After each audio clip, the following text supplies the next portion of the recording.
Hi friends, எல்லோரும் எப்படி இருக்கீங்க? எல்லாம் நல்லா இருக்கீங்களா? ஒரு சின்ன விஷயந்தான் சொல்ல வந்தேன். நம்ம வாழ்க்கையில் எல்லாருக்குமே ஒரு போராட்டம் இருந்துகிட்டே தான் இருக்கும். போராட்டம் இல்லாத வாழ்க்கையே யாருக்குமே கிடையாது.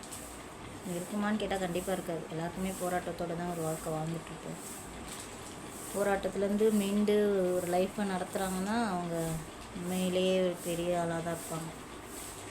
அந்த போராட்டத்தெல்லாம் சமாளிக்க முடியாமல் வேண்டான்னு விட்டுட்டு போகிறவங்க எத்தனை பேர் தெரில. நிறைய பேர் சமாளிக்க மாட்டாங்க, விட்டுட்டு போயிடுவாங்க.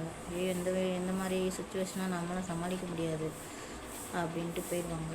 அந்த மாதிரி போனவங்க கொஞ்ச நாள் கழித்து பரவாயில்ல அதிலே இருந்திருக்கலாமோ, இந்த லைஃபே நம்மளுக்கு நல்லா இருந்திருக்குமோ அப்படின்னு நினச்சி பார்ப்பாங்க. கண்டிப்பாக பார்ப்பாங்க. அந்த மாதிரி ஏதோ ஒரு போராட்டம் வருது, ஒரு இது வருது, கஷ்டம் வருதுன்னா ஒரு 2 நாளைக்கு 3 நாளைக்கு அப்படியே ஓடிடும். அது கூடவே ஓடிடணும். அதையே நினச்சிக்கின்னு ஃபீல் பண்ணிவிட்டு ஒரே நாள் ஃபீல் பண்ணலாம். ஃபீலிங் இல்லாமல் யாரும் இருக்க மாட்டாங்க. இந்த மாதிரி கஷ்டம் இருக்குனாக்கா ஃபீல் பண்ணிவிட்டு 2 நாள் அதேவோ போயிடணும். அதுக்கப்புறம் அப்படியே தானாக சரியாக போயிடும்.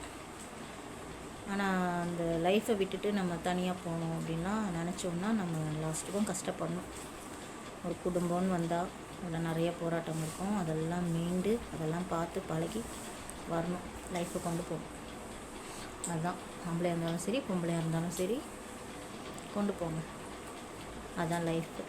எந்த லைஃப்பாக இருந்தாலும் சரி, பணக்காரங்களாக இருந்தாலும் சரி, எங்களை மாதிரி ஏழைங்களாக இருந்தாலும் சரி, லைஃப்பை நம்மளுக்கு கொடுத்த வந்த வாழ்க்கையை நம்ம வாழ்ந்துட்டு பிள்ளைங்களுக்காக வாழ்ந்துட்டு போங்க.